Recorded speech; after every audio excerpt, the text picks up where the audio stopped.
Imagine being a genius, a mastermind, a visionary with limitless potential. Now shrink that image down to 3 centimeters tall, give it one beady eye, and stick it in a failing restaurant literally called the Chum Bucket. Congratulations, you are Plankton. From the outside, Bikini Bottom looks colorful, fun, even cheerful. But if you're Plankton, it's a psychological prison. Every day, you wake up in a stainless steel dungeon disguised as a restaurant that no one visits, plotting a heist you've already failed thousands of times. You dream of greatness, but you're the town joke. Even the anchovies won't eat your food. Plankton's life is not just difficult, it's a cosmic comedy at his expense.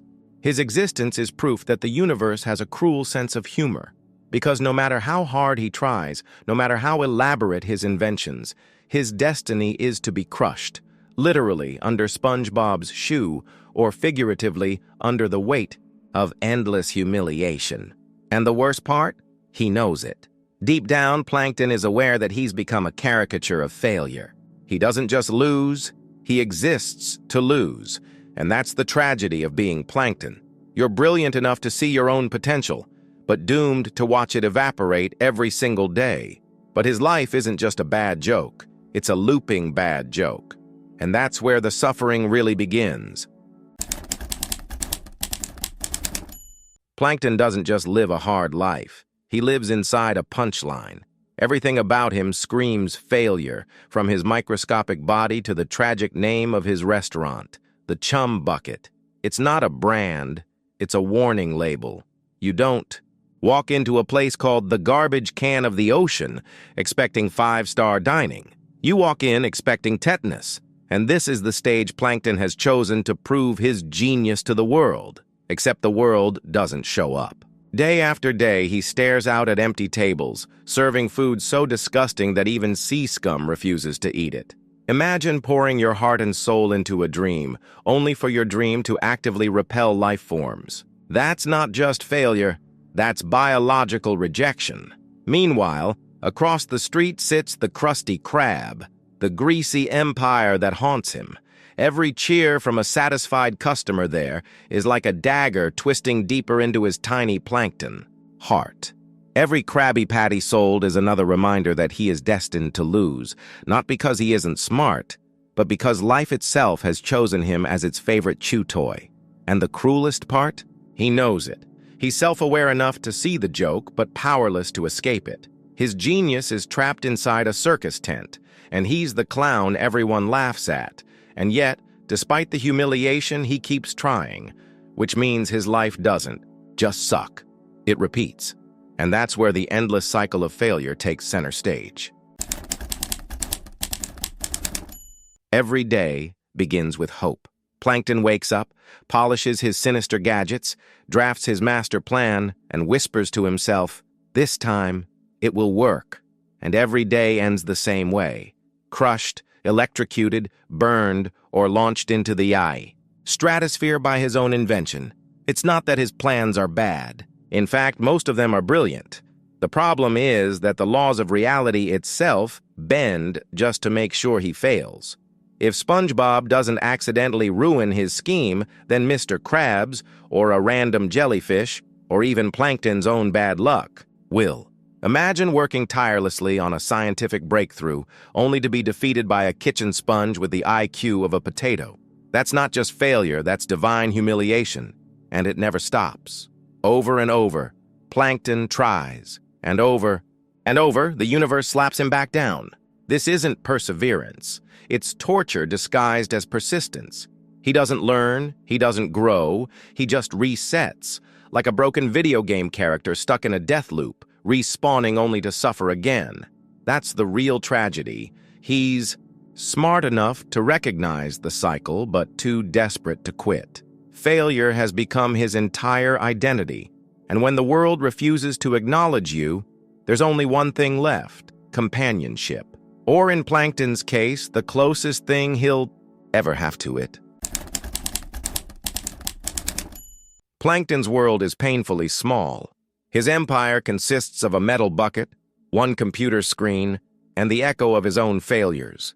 The only voice he hears on a daily basis isn't a friend or a customer or even an employee. It's his wife, Karen, a sentient computer who mostly reminds him of how pathetic he is.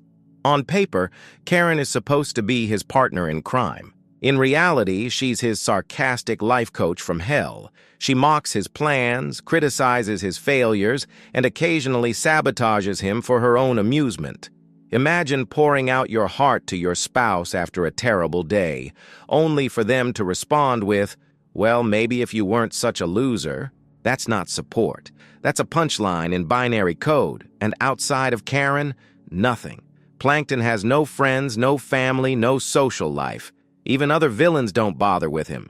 He's too small to be taken seriously, too bitter to be loved, and too stubborn to quit. His entire existence is isolation, like a mad scientist giving TED Talks to an empty room. That's the hidden horror of Plankton's life. It's not just that he fails, it's that he fails alone, with only a sarcastic motherboard to witness his collapse. But perhaps the cruelest part is that he isn't stupid. He's brilliant, and that's where the paradox becomes unbearable. Here's the cruel irony. Plankton might be the smartest creature in all of Bikini Bottom. He builds advanced robotics, mind control devices, cloning machines, and weapons that could probably conquer nations. He is, without question, a genius.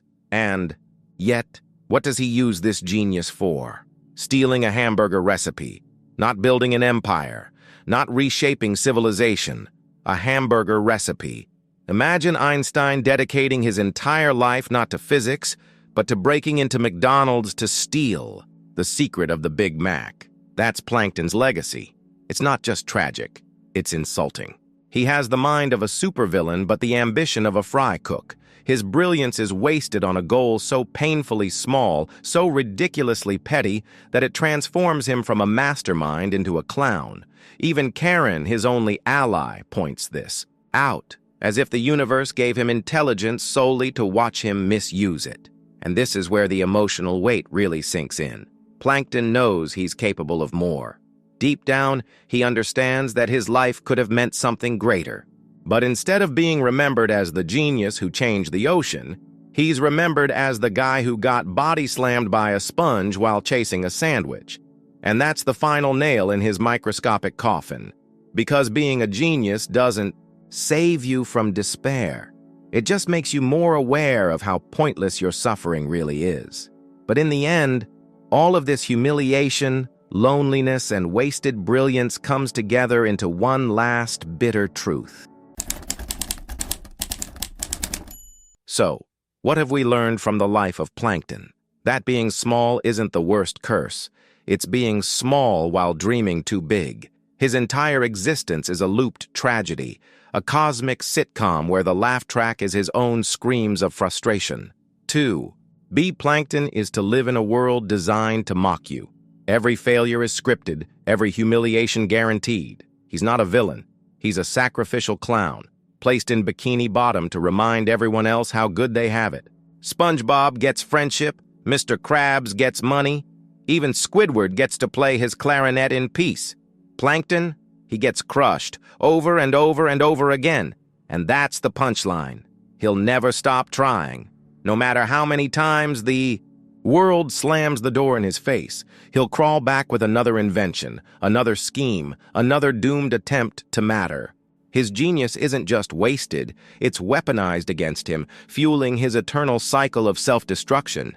In the end, Plankton is less of a villain and more of a metaphor. The eternal underdog who never gets his day.